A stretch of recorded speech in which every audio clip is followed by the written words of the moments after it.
ನೋಡು ನೋಡು ಗಗನಕ್ಕಾಗಿ ಬಂದ ಹೊಗೆಯು ಬಂದವಾಗಲೇ.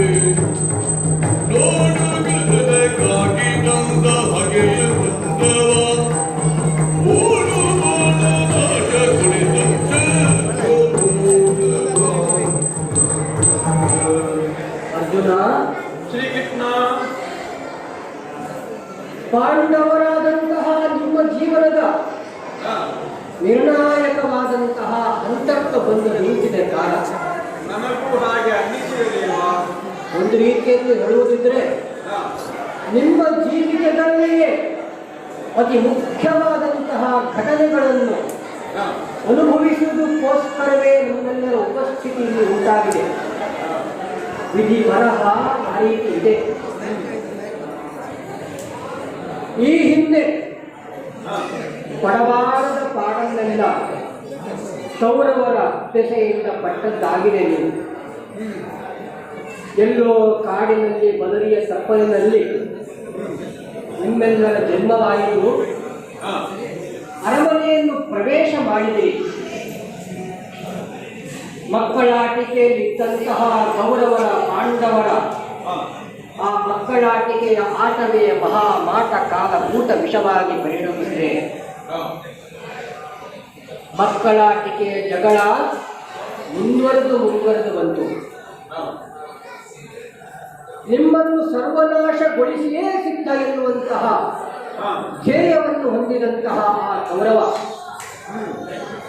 ಜಗತ್ತಿನಲ್ಲಿ ಮಾಡಬಾರದ ಪಾಪ ಕಾರ್ಯಗಳನ್ನೆಲ್ಲ ಮಾಡಿದ. ನಿಜ. ಅನ್ಯಾಯದ ಪರಮಾವಧಿಯನ್ನು ಮುಟ್ಟಿದ್ದಾರೆ ಕೌರವರು. ಹಿಂದು ಮುಂದು ಯೋಚನೆ ಮಾಡದೆ ಬಡಿದು ಬಿಸಾಡುವುದಕ್ಕೆ ಯೋಗ್ಯರಾದಂತಹ ಮಹಾದುಷ್ಟರವರು ಎನ್ನುವಂಥದ್ದು ಎಲ್ಲ ಸಜ್ಜನರ ಅಭಿಪ್ರಾಯವಾಗಿದ್ದರೂ ಸಹ ನಿಮ್ಮೆಲ್ಲರ ಬೇಡಿಕೆಯಂತೆ, ಅದರಲ್ಲೂ ವಿಶೇಷವಾಗಿ ಧರ್ಮರಾಜನ ಅಪೇಕ್ಷೆಯಂತೆ ಸಂಧಾನಕ್ಕಾಗಿ ಪ್ರಯತ್ನ ಮಾಡಿದೆ. ಹೌದು.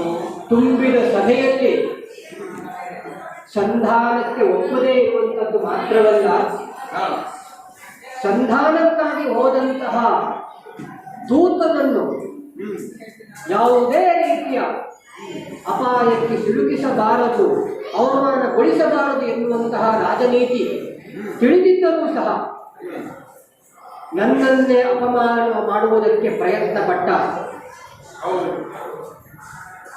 ಅದಾಗಲೆಲ್ಲ ಅವನ ಕೈಯಲ್ಲಿ ಪ್ರಶ್ನೆ ಬೇರೆ. ಆದರೆ ನನಗೆ ತಿಳಿದಿದೆ ಅವನು ಒಪ್ಪುವುದಿಲ್ಲ ಯಾವುದೇ ಕಾರಣಕ್ಕೂ ಅಂತೇಳಿ. ಆದರೆ ಕೃಷ್ಣ ಮನಸ್ಸು ಮಾಡಿದ್ದಿದ್ದರೆ ಈ ಲಕ್ಷಾನುಲಕ್ಷ ಜನ ಸಾಯುವಂತಹ ನರಮೇಧವನ್ನು ತಪ್ಪಿಸಬಹುದಿತ್ತು ಎನ್ನುವಂತಹ ಒಂದು ಅಪಕೀರ್ತಿ ಆ ಚಂದ್ರಾರ್ಕವಾಗಿ ಉಳಿಯಬಾರದು ಎನ್ನುವಂತಹ ಉದ್ದೇಶದಿಂದಾಗಿ ಸಂಧಾನಕ್ಕೆ ಪ್ರಯತ್ನ ಪಟ್ಟೆ. ಸಂಧಾನಕ್ಕೆ ಹೋಗುವಾಗಲೇ ಭೀಮಸೇನನ ಹತ್ರ ಒಂದು ಮಾತನ್ನು ಹೇಳಿ ಹೋಗಿದ್ದೆ. ಅಸ್ಮಿನ್ ಯುದ್ಧೇ ಮಹಾವೀರ ತ್ವಯಿ ಭಾರ ಸಮಾಹಿತಃ. ಯುದ್ಧ ನಡೀತದೆ, ಇದರ ಪೂರ್ಣ ಭಾರ ನಿನ್ನ ಹೆಗಲ ಮೇಲಿದೆ ಎನ್ನುವಂಥ ಮಾತನ್ನು ಹೇಳಿಯೇ ನಾನು ಸಂಧಾನಕ್ಕೆ ಹೊರಟದ್ದು. ಆದರೆ ನಿರೀಕ್ಷೆ ಪ್ರಕಾರ ಯಾವುದೇ ಉಪದೇಶ ವಚನಗಳು ಆ ಕೌರವನ ಕಿವಿಯ ಒಳಗೆ ಪ್ರವೇಶ ಮಾಡಲಿಲ್ಲ. ಯುದ್ಧವನ್ನು ಅಪೇಕ್ಷೆ ಪಟ್ಟು ರಣವೀಳ್ಯವನ್ನು ನಿಮ್ಮೆಲ್ಲರ ಪ್ರತಿನಿಧಿಯಾಗಿ ಹೋದಂತಹ ನನ್ನ ಕೈಗೆ ಇಟ್ಟು ಮುಹೂರ್ತವನ್ನು ಅವನೇ ನಿರ್ಧಾರ ಮಾಡಿದ್ದಾನೆ. ನಿನ್ನಿಂದಲೇ ಮಾರ್ಗಶಿರ ಮಾಸ ಶುಕ್ಲ ಪಕ್ಷ ಏಕಾದಶಿ ತಿಥಿ ಭರಣಿ ನಕ್ಷತ್ರ ಆ ದಿವಸ ಯುದ್ಧಾರಂಭವಾಗಬೇಕು ಅಂತೇಳಿ ಅಪೇಕ್ಷೆ ಪಟ್ಟಿದ್ದಾನೆ. ಆ ದಿನ ಇವತ್ತು ಬಂದಿದೆ. ನಿನ್ನ ಸಾರಥಿಯಾಗಿ ನಾನು ರಥದಲ್ಲಿ ಸ್ಥಿರನಾಗಿದ್ದೇನೆ. ರಥವನ್ನು ಎರಡು ಸೇನೆಗಳ ಮಧ್ಯದಲ್ಲಿ ನಿನ್ನ ಅಪೇಕ್ಷೆ ಪ್ರಕಾರ ತಂದು ನಿಲ್ಲಿಸಿದ್ದೇನೆ. ಯುದ್ಧಕ್ಕೆ ಸಿದ್ಧರಿದ್ದೇವೆ ಎನ್ನುವಂತಹ ಘೋಷಣೆಯನ್ನು ಸೂಚಿಸುವಂತಹ ಶಂಖನಾದವೂ ಮೊಳಗಿ ಆಗಿದೆ. ಆಗಿದೆ. ಈ ಸಮಯದಲ್ಲಿ ಎಲ್ಲ ಎದುರು ಭಾಗದಲ್ಲಿರುವಂತಹ ಶತ್ರು ಸೇನೆಯವರನ್ನೆಲ್ಲ ಒಮ್ಮೆ ಕೊಂಡು ಬಿಟ್ಟು ನೋಡು, ತಡ ಮಾಡಬೇಡ, ಯುದ್ಧವನ್ನು ಆರಂಭ ಮಾಡಬೇಕು. ಕೃಷ್ಣ, ಒಂದು ಅಪೇಕ್ಷೆ ಉಂಟು. ರಥವನ್ನು ಸ್ಥಾಪಿಸುವಂತ ನಾನು ಹೇಳುವುದು. ಚಲನಶೀಲವಾದಂತಹ ಯುದ್ಧದ ಪ್ರಕ್ರಿಯೆ ಆರಂಭವಾಗುವುದಕ್ಕೆ ಮೊದಲು ನೀನೇ ಹೇಳಿದಾಗೆ ಎರಡು ಸೇನೆಗಳ ಮಧ್ಯ ನಿಂತಹ ಈ ರಥದಲ್ಲಿ ನಾನು ಒಮ್ಮೆ ಆ ಕಡೆಗೆ ಮತ್ತೆ ಈ ಕಡೆಗೆ ಎರಡು ಕಡೆಗೂ ನೋಡುತ್ತೇನೆ. ತೋರಿಸುವುದು ನೀನು, ನೋಡುವುದು ನಾನು. ಏನನ್ನು ಕಾಣಬೇಕು, ಹೇಗೆ ಕಾಣಿಸುತ್ತೀ?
ಶ್ರೀಕೃಷ್ಣ, ಅರ್ಜುನ, ನನ್ನ ಬಂಡಿಯ ಗೋವನೀನಾದರೂ ಕೂಡ ನನ್ನ ಪಾಲಿಗೆ, ನಮ್ಮವರ ಪಾಲಿಗೆ ನೀನು ದೇವ. ನಾನೀಗ ಇಷ್ಟು ಸಂಖ್ಯೆಯಲ್ಲಿ ಸೇರಿರುವುದು ಯಾವುದಕ್ಕಾಗಿ? ಹೋರಾಟಕ್ಕಾಗಿ ತಾನೇ. ಇದು ಬರೇ ಆಟ ಅಲ್ಲ, ಓರುವ ಆಟ.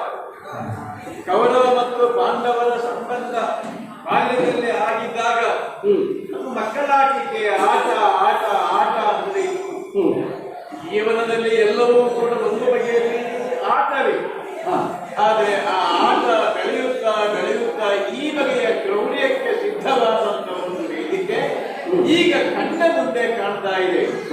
ಆದರೆ ಈಗ ಇದು ಆಟವೂ ಹೌದು, ಹೋರುವ ಆಟವೂ ಹೌದಲ್ಲ. ಯುದ್ಧ ಮಾಡಬೇಕು, ಖಡ್ಗಗಳನ್ನು ಅಲಪಿಸಿ ಕತ್ತರಿಸಬೇಕು, ಬಾಣ ಪ್ರಯೋಗ ಮಾಡಿ ಜೀವ ನಾಶ ಮಾಡಬೇಕು. ಆದರೆ ಯುದ್ಧವೆನ್ನುವುದು ಒಂದು ಕನ್ನಡ ಕ್ರೀಡೆ ಅಂತ ಪರಿಭಾವಿಸಿದಂತ ನಾವು ಕ್ಷತ್ರಿಯರು ಯುದ್ಧದ ಒಂದು ಧರ್ಮವನ್ನು ಪಾಲಿಸಬೇಕಲ್ಲ. ಯುದ್ಧದಲ್ಲಿ ಮುಖಾಮುಖಿಯಾಗುವುದು ಪರ್ಥನ ಪಾಲಿಗೆ ಮೊದಲಲ್ಲ. ಈಗ ಎಷ್ಟು ಹೋರಾಟವನ್ನು ಮಾಡಿದವನಿದ್ದೇವೆ. ಕ್ಷತ್ರಿಯರಲ್ಲಿ ಆಗುವಂತಹ ಕಾಳಗದ ಕ್ರಮ ಹೇಗೆ? ಎದುರು ನಿಂತಹ ಯೋಧನನ್ನು ಮೊದಲು ಪ್ರಶ್ನಿಸುವುದು. ನೀನಾರು, ನೀನೇಕೆ ಬಂದೆ, ನಿನ್ನ ಸಾಮರ್ಥ್ಯವೇನು, ಯುದ್ಧ ಮಾಡಿವೆಯೋ, ಬುದ್ಧಿ ಹೇಳಬೇಕಿದ್ರೆ ಬುದ್ಧಿ ಹೇಳುವುದು. ಪರಸ್ಪರ ಪರಿಚಯ ಮಾಡಿಕೊಂಡು ಉದ್ದೇಶವು ಸಿದ್ಧಿಸಲ್ಪಟ್ಟ ಬಳಿಕ ಆಮೇಲೆ ಯುದ್ಧಕ್ಕೆ ಮುಂದುವರಿಯುತ್ತದೆ. ಆದ್ದರಿಂದಲೇ ಇನ್ನೂ ಕೂಡ ಈ ಭೀಕರವಾದ ಕಾಳಗಕ್ಕೆ ಬೇಕಾದಂತಹ ಸಕಲ ಸಿದ್ಧತೆಗಳು ನಡೆದಿದ್ದರೂ ಕೂಡ, ಶಂಖಧ್ವನಿ ಆದ ಬಳಿಕವೂ ಕೂಡ ನಾನೀಗ ನಿಶ್ಚಲನಾಗಿ ನೋಡುತ್ತಾ ಇದ್ದೇನೆ. ನೋಡು ನೋಡು ನೋಡು ಅಂತ ನೀನು ಹೇಳಿ ಅದರೊಂದಿಗೆ ನಾನು ಕಾಣುತ್ತಾ ಇದ್ದೇನೆ, ಕಾಣುತ್ತಾ ಇದ್ದೇನೆ, ಕಾಣುತ್ತಾ ಇದ್ದೇನೆ. ಕೃಷ್ಣ, ನೋಡಿದರೆ ಸಾಲದು, ಕಾಣಬೇಕು. ನೋಡಿ ಕಂಡನು ಎಂಬಂತ ಒಂದು ಪದಪ್ರಯೋಗದ ಅರ್ಥ ಅನುಭವದಲ್ಲಿ ನಮಗೆ ಆಗ್ತಾ ಇದೆ. ಕೃಷ್ಣ, ಎದುರು ನಿಂತಿರುವಂತಹ ಮಹಾಸೇನೆ 11 ಅಕ್ಷೋಹಿಣಿ ಸೇನೆ ಅಲ್ಲವೇ? ಹೌದು, ಅದು ಕೌರವರ ಸೇನೆ ಅಲ್ಲವೇ ಕೃಷ್ಣ? ಹೌದು. ಶ್ವೇತವಸನಧಾರಿಗಳಾಗಿ ದೀರ್ಘವಾದಂತಹ ಘಟ್ಟವನ್ನು ಬೆಳೆಸಿಕೊಂಡು ಸ್ವಚ್ಛವಾದಂತಹ ಧವಳಕೀರ್ತಿಯನ್ನು ಹೊಂದಿದಂತಹ ರಥದಲ್ಲಿ ನಿಂತಿರುವಂತಹ ಆ ವ್ಯಕ್ತಿ ಕೃಷ್ಣ ಅಚ್ಯುತ ಹ್ಮ್ ನಮ್ಮ ನಮ್ಮ ಅಜ್ಜ ಭೀಷ್ಮಾಚಾರ್ಯರಲ್ಲವೇ? ಹೌದು. ಓ, ಈ ಕಡೆಗೆ ಹ್ಮ್ ಅಲ್ಲೇ ಪಕ್ಕದಲ್ಲಿ ಹ್ಮ್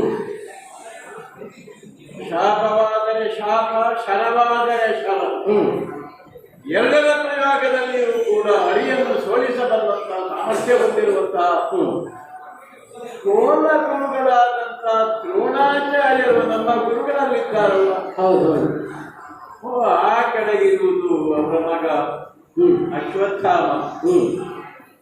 ಈ ಕಡೆಗೆ ಕೌರವಾದಿ. ಎಲ್ಲರೂ ಯುದ್ಧಕ್ಕೆ ನಾವು ಸಿದ್ಧ ಎನ್ನುವ ರೀತಿಯಲ್ಲಿ ಉಸುಕುಡುವ ಸರ್ಪದ ಹಾಗೆ ಮುಂದೆ ಮುಂದೆ ಮುಂದೆ ಬರುವುದಕ್ಕೆ ಸಿದ್ಧರಾಗಿದ್ದಾರೆ. ಇವರೆಲ್ಲ ಮುಂಚೂಣಿಯಲ್ಲಿದ್ದಾರೆ. ಚೂಣಿಯ ಮುಂದೆ ಇರುವುದರಿಂದ ಅವರು ಮುಂಚೂಣಿಯಲ್ಲಿ ಇದ್ದಾರೆ. ಆದರೆ ಕೃಷ್ಣ ಆ ಕಡೆಗೆ ಶಕುನಿ ಅಲ್ಲ ಕೃಷ್ಣ. ಈಗ ಇವರೆಲ್ಲ ಕೌರವರ ಆತ್ಮೀಯರು, ಸಂಬಂಧಿಗಳು. ಅವರಿಗೆ ಪಾಂಡವರ ಕುರಿತಾದ ದ್ವೇಷ ಮೂಡುವುದಕ್ಕೆ ಕಾರಣಗಳಿರಬಹುದು. ಆದರೆ ಅವರ ಹಿಂದೆ ನಿಂತಿರುವಂತಹ ನಮ್ಮ ಭರತ ಖಂಡದ ಆರ್ಯಾವರ್ತನ ಬೇರೆ ಬೇರೆ ರಾಜ್ಯದ ಸೇನೆಯವರಿದ್ದಾರಲ್ಲ, ಈಗ ಅವರಿಗೆ ಪಾಂಡವರ ಬಗ್ಗೆ ದ್ವೇಷ ಉಂಟ ಇಲ್ಲ. ಹಾಗೆ ನೋಡಿದರೆ ನಾನು ತಿರುಗಿ ಈ ಕಡೆಗೆ ದೃಷ್ಟಿಸಿದರೆ ನಮ್ಮ ಪಾಂಡವ ಸೇನೆಯಲ್ಲಿರುವವರು ಕೂಡ ನಮ್ಮ ಸ್ವಜನರೇ ಇದ್ದಾರೆ. ಸ್ವಜನರನ್ನು ಸೇರಿಕೊಂಡು ಅನುವರ್ತಿಸಿಕೊಂಡು ಇನ್ನೂ ಇದ್ದಾರೆ ಎಲ್ಲ. ಈ ಯೋಧರು ನಮ್ಮ ಕಡೆಯಲ್ಲಿ 7 ಅಕ್ಷೋಹಿಣಿ ಒಂದು ಕಡೆ, 11 ಅಕ್ಷೋಹಿಣಿ ಇನ್ನೊಂದು ಕಡೆ. ಎರಡು ಪರಸ್ಪರ ಯುದ್ಧ ಮಾಡುತ್ತಾರೆ. ರಕ್ತ ಚೆಲ್ಲಲ್ಪಡ್ತದೆ, ಅಂಗಾಂಗಗಳು ಕಡಿಯಲ್ಪಡ್ತದೆ, ಜೀವ ಮುರುವಂತ ಬೀಟು ಸತ್ತು ಹೋಗ್ತಾರೆ. ಕೃಷ್ಣ ಅನಿವಾರ್ಯ. ಇವರಿಗೆ ದ್ವೇಷ ಉಂಟು. ಹಾಗಿದ್ರೆ ಪರಸ್ಪರ ದ್ವೇಷ ಇಲ್ಲದಂತ ಅಪಾರ ಸಂಖ್ಯೆಯ ಈ ಯೋಧರೆಲ್ಲ ಇಂದು ಯುದ್ಧಕ್ಕೆ ಸಿದ್ಧರಾಗಿದ್ದಾರೆ. ಯಾವ ಕಾರಣಕ್ಕೆ? ಇದು ಒಂದು ಹೋಗುವ ಆಟ ಅವರಿಗೆ. ಆಟದಲ್ಲಿ ನಾವು ಭಾಗಿಗಳಾಗೋಣ ಅಂತಿರಬೇಕು. ಕೃಷ್ಣ ಅದಕ್ಕಿಂತಲೂ ಹೆಚ್ಚಾಗಿ ಇಷ್ಟರವರೆಗೆ ಯುದ್ಧ ಮಾಡದೆ ಸುಮ್ಮನೆ ಕುಳಿತಂತಹ ಸಂಖ್ಯೆಯೆಲ್ಲ ಯೋಧರು ಬಂದಿದ್ದಾರೆ ಇಲ್ಲಿ. ಶಿಷ್ಯ ಗುರುಗಳನ್ನು ಕೊಲ್ಲುವುದು, ಸ್ವಜನರನ್ನೇ ನಾನು ಕೊಲ್ಲುವುದೇ. ನೀರುತ್ತಲ್ಲಿ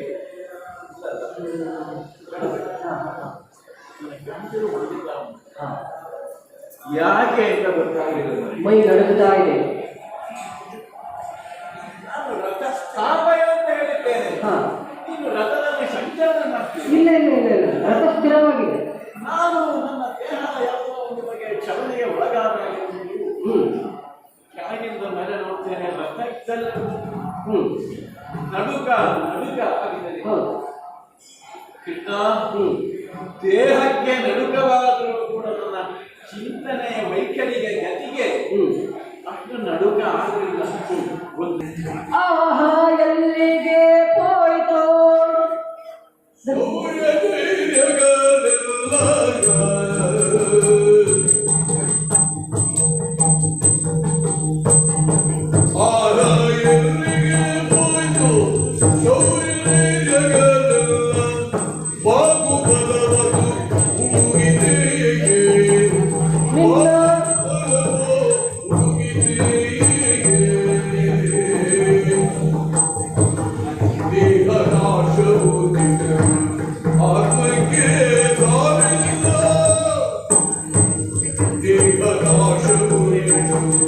ಆತ್ಮಕ್ಕೆ ಸಾವಿಲ್ಲ.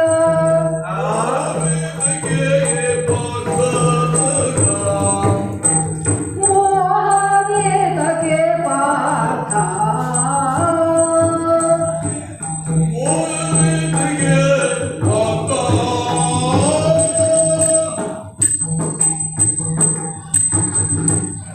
ಅರ್ಜುನ.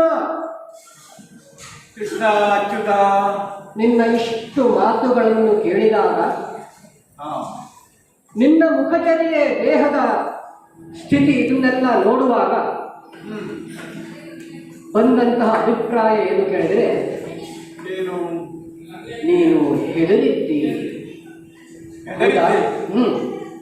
ಇದು ಭಯವ ಅಥವಾ ಇನ್ಯಾವುದೇ ಬೇರೆ ಭಾವನೆಯ? ಕೇವಲ ಯುದ್ಧದ ಭಯ ಅಲ್ಲ. ಹಾ, ನಾನೇ ಹಿಂದೆ ಕಾಡಿನನ್ನು ಹೇಳಿದ್ದುಂಟಲ್ಲ, ಹೊಗಳ ದಂಡೆಯಲ್ಲಿ ಹಸುಗಳು ಹಸುವಾದಂತಹ ಹುಲ್ಲುಗಳನ್ನು ಕಂಡಾಗ ಎಂತ ಉತ್ಸಾಹ ಬರ್ತದೆ. ಅಥವಾ ಕೆಲವು ವಿಪ್ರರಿಗೆ ಭೋಜನದ ವಿಷಯವನ್ನು ತಿಳಿದವಾಗ ಎಂತಹ ಪುರಸ್ಕಾರಗಳಲ್ಲಿ ಎಣಿಸಿಕೊಂಡ ಕಾಲಕ್ಕೆ ಎಂತ ಉತ್ಸಾಹ ಬರ್ತದೆ. ಅಂತ ಹಣ ಸಂಬಂಧಿಯಾದಂತಹ ಉತ್ಸಾಹ ಪ್ರಾರ್ಥನಲ್ಲಿ ಶುರುವಾಗುವುದು ಅಂತ ಹೇಳಿ ಅದರಿಂದ ಇದು ಸಾಮಾನ್ಯ ಹೆದರಿಕೆ ಭಯ ಅಲ್ಲ. ಮತ್ತೆ ಯಾವ ಭಯ ಅನ್ನೋದು ನನಗೆ ಅರ್ಥ ಆಗಿದೆ. ಯಾಕೆ ಕೇಳಿದೆ ಅಂತ ಹೇಳಿದ್ರೆ, ಎಂತೆಂತಹ ಮಹಾ ಬಲಶಾಲಿಯಾದಂತಹ ದುಷ್ಟರು ಎದುರು ಬಂದಾಗಲೂ ಸಹ ನಿನ್ನಲ್ಲಿ ಯುದ್ಧ ಭಯ ಅನ್ನುವಂಥದ್ದು ನಾನು ಕಂಡಿಲ್ಲ. ಮೂರು ಲೋಕದ ಗಂಡ ಎನ್ನುವಂತಹ ಬಿರುದು, ಪರಮೇಶ್ವರನಿಂದ ಪ್ರದತ್ತವಾದಂತಹ ಪಾಶುಪತಾದಿ ಅಸ್ತ್ರಗಳು, ಇಂತಹ ಅದ್ಭುತ ಸಾಮರ್ಥ್ಯ, ಅದ್ಭುತವಾದಂತಹ ಸಾಮಗ್ರಿಗಳು ಇರುವಾಗಲೂ ಸಹ ಈ ರೀತಿಯ ಹಿಂಜರಿಕೆ ಉಂಟಾದರೆ ಇಷ್ಟು ಸಮಯದ ಸಾಧನೆಗೆ ಸಾರ್ಥಕ್ಯ ಏನು ಪಾಠ? ಇಷ್ಟು ಸಮಯ ಗಳಿಸಿರತಕ್ಕಂತಹ ಸಂಪತ್ತು ಈ ಹೆದರಿಕೆಯಿಂದಾಗಿ ಅದು ಉಳಿದು ಹೋಗಬೇಕೆ? ಹೆದರಿಕೆ ಕೃಷ್ಣ ಎಲ್ಲಿಯೂ ಹೆದರದವನು ಇಲ್ಲಿ ಈ ರೀತಿಯ ಭಾವ ವಿಕಾರಗಳಿಗೆ ನಾನು ಒಳಗೇನಾಗಿದ್ದೇನೆ ಎಂದರೆ ಏನಾದರೂ ಮಾಡುತ್ತಲೇ ಇರಬೇಕಾದಂತಹ ಕ್ಷೇತ್ರ ಇದು. ಆದರೆ ಧರ್ಮ ಸಂಬಂಧಿಯಾದಂತಹ ಭಯವು ನನಗೆ ಗೊಂದಲವಾಗ್ತಾ ಇದೆ. ನೀನು ಹೇಳಬಹುದು ಕ್ಷೇತ್ರವಾದ್ದರಿಂದ ಈ ಕ್ಷೇತ್ರದಲ್ಲೇ ಈ ಭಾವ ವಿಕಾರಗಳು ನಮಗೆ ಬಂದ ತಕ್ಷಣ ನಾನು ಹೇಳಿದಂತಹ ಮಾತೇನು? ಏನು? ನೋಡು ಎದುರಿದ್ದವರನ್ನು ಅಂತ ಹೇಳಿದೆ. ಕಣ್ಣರಳಿಸಿ ನೋಡಿದೆ. ಆ ನೋಡಿದ ನಂತರ ನಿನ್ನಲ್ಲಿ ಹಿಂಜರಿಕೆ ಉಂಟಾಯಿತು. ಆಮೇಲೆ ನನ್ನೊಳಗಿನ ಬಗೆಗಣ್ಣುಗಳನ್ನು ಅರಳಿಸಿ ಕಂಡೆ. ಕಾಣುವುದು ಬೇರೆ, ನೋಡುವುದು ಬೇರೆ. ಹೌದು, ಕಾಣುತ್ತಾ ಕಾಣುತ್ತಾ ಕಾಣುತ್ತಾ ನನಗೆ ಹೀಗಿಲ್ಲ. ನನ್ನ ಪ್ರಜ್ಞೆ ಪ್ರಜ್ಞೆಗೆ ಹೊರಟನ್ನೇ ಆಡಿದ್ದೇನೆ ನಾನು. ನೋಡು ಅಂತ ಹೇಳಿದ್ದು ಆ ಭಾವವನ್ನು ನೀನು ಅರ್ಥ ಮಾಡಿಕೊಳ್ಳದೆ ಇದ್ದದ್ರಿಂದಾಗಿ ಇಷ್ಟೆಲ್ಲ ಸಮಸ್ಯೆ ಆಯಿತು. ಏನು ಅರ್ಥ ಮಾಡಿಕೊಳ್ಳಬೇಕಾಗಿತ್ತು? ಇವಳನ್ನೆಲ್ಲ ಕೊಂದರೆ ಆ ಹಣದ ರಾಶಿ, ಹಣದ ಪ್ರಪಂಚ ಹಾಗೆ ಒಂದು ಶ್ರುತಿ ವಾಕ್ಯ ಇದೆ, ಸುಮಂಗಲೀ ಇಯಂ ವಧೂ ಇಮಾನ್ ಸಮೇತ್ಯ ಪಶ್ಯಃ. ಅದರ ಅರ್ಥ ಏನು? ಸುಮಂಗಲಿಯಾದಂತಹ ಸ್ತ್ರೀಯನ್ನು ಎಲ್ಲರೂ ಒಟ್ಟು ಸೇರಿ ನೋಡಿ. ಹಾಗೆ ಹೇಳುವಂಥದ್ದು ಯುಕ್ತವಾಗಿದೆ. ಪರಸ್ತ್ರೀಯರನ್ನು ನೋಡಿ ಅಂತ ಹೇಳಿಕೊಂಡು ವೇದ ಆಜ್ಞಾಪಿಸುವುದಕ್ಕೆ ಸಾಧ್ಯವೇ? ಅದರ ಅರ್ಥ ಏನು ಕೇಳಿದರೆ, ಒಂದು ಶಬ್ದಕ್ಕೆ ಬೇರೆ ಬೇರೆ ನೆಲೆಯಲ್ಲಿ ಒಂದಕ್ಕಿಂತ ಹೆಚ್ಚು ಅರ್ಥ ಇರ್ತದಲ್ಲ, ನೀನೇ ವಿವರಿಸಿ. ಯಥಾ ಇಯಂ ಸ್ತ್ರೀ ಸುಮಂಗಲೀ ಭವತಿ ತಥಾ ಪಶ್ಯಂತು. ಇವಳ ಪಾತಿವ್ರತ್ಯ ಯಾವ ರೀತಿಯಲ್ಲಿ ನೋಡುವುದರಿಂದಾಗಿ ಇವಳ ಸುಮಂಗಲಿತರ ಪಾತಿವ್ರತ್ಯ ಎನ್ನುವಂಥದ್ದು ಉಳಿತದೆಯೋ ಆ ರೀತಿಯಲ್ಲಿ ನೋಡಿ ಅನ್ನುವಂಥದ್ದು ಅದರ ಅರ್ಥ. ಹೇಗೆ ನೋಡಬೇಕು, ಏನನ್ನು ನೋಡಬೇಕು, ಏನು ನೋಡಬೇಕು ಸೂಚ್ಯವಾಗಿದೆ. ಹೌದು, ಅದೇ ಅಭಿಪ್ರಾಯದಲ್ಲಿ ನನ್ನ ಮಾತಿದ್ದದ್ದು. ಹಾಗಿದ್ರೆ ನೀನು ಈಗ ಆಡುವ ಇನ್ನೂ ಆಡಬಹುದಾದ ಮಾತುಗಳಿಗೆಲ್ಲ ಕಾಲ ಕಾಲಕ್ಕೆ ಬೇಕಾದಂತ ಟೀಕೆಗಳನ್ನು ಮಾಡುವುದಕ್ಕೆ ಅವಕಾಶ ಉಂಟು. ನೋಡು ಅಂತ ಹೇಳಿದ ಅಭಿಪ್ರಾಯವನ್ನು ಕೇಳಿದ್ರೆ ಯಾವ ರೀತಿಯಲ್ಲಿ ನೋಡಬೇಕೋ ಹಾಗೇ ನೋಡುವಂತ ಅಭಿಪ್ರಾಯ.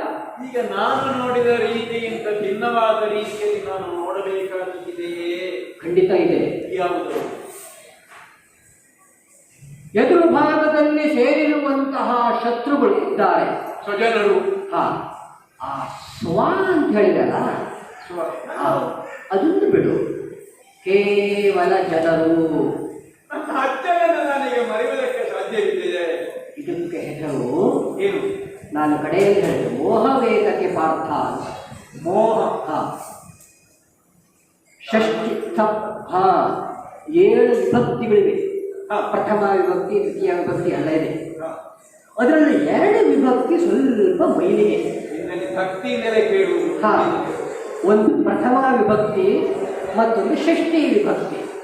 ಪ್ರಥಮ ವಿಭಕ್ತಿ ಅಂತ ಹೇಳಿದ್ರೆ ನಾನು ಅಂದ್ರೆ ಅಹಂ, ಷಷ್ಠಿ ವಿಭಕ್ತಿ ಅಂತ ಹೇಳಿದ್ರೆ ನನ್ನ ಅಂದ್ರೆ ನನ್ನ. ಅಹಂಕಾರ ಮಮಕಾರ. ಇದು 2ರ ಅನುಸಂಧಾನ ಪ್ರಯುಕ್ತವಾಗಿಯೇ ನಿನ್ನಲ್ಲಿ ಹಿಂಜರಿಕೆ ಉಂಟಾಗಿರುವಂತಹದ್ದು. ಅಹಂತೆ ಮತ್ತು ಮಮತೆ. ನೀನು ಹೇಳ್ತಾ ಇದ್ದಿದ್ದು ಎದುರಿರ್ತಕ್ಕಂಥವರು ನನ್ನ ಗುರುಗಳು, ನನ್ನ ಅಜ್ಜ, ನನ್ನ ಬಾಂಧವರು. ಇದೇ ದುಃಖಕ್ಕೆ ಕಾರಣ. ಅದರ ಅರ್ಥ ಅಹೇಯತ್ವಾತ ಅಹಂ ನಾಮ ಸರ್ವಜೀವೇಶು ಸಂಸ್ಥಿತ ಅಂತ ಪ್ರಮಾಣ. ಅಂದ್ರೆ ಸುಸಂಸ್ಕೃತನ ಹಾಗೆ ತಿಳಿಯಬೇಕು. ಅಹಂ ಕರಿಷ್ಯೆ ಅಂತ ಹೇಳಿದ್ರೆ ಏನು ಅರ್ಥ ಹೇಳಿದ್ರೆ, ಅಹಂ ಅಂತ ಹೇಳಿದ್ರೆ ನಾನಲ್ಲ, ನನ್ನ ಒಳಗಿರುವಂತಹ ಆ ಪರಮಾತ್ಮನಿಗೂ ಅಹಂ ಅನ್ನುವಂಥದ್ದೇ ನಾಮ. ಅವನು ಮಾಡ್ತಾ ಇದ್ದಾನೆ, ಅವನನ್ನ ಮಾಡಿಸ್ತಾ ಇದ್ದಾನೆ ಎನ್ನುವಂತಹ ಭಾವನೆ. ಆದ್ದರಿಂದ ಇರಬೇಕು ಪೂಜಾರ ಸಮಯದಲ್ಲಿ ಲೋಕ ಸಮಸ್ತ ಸುಖ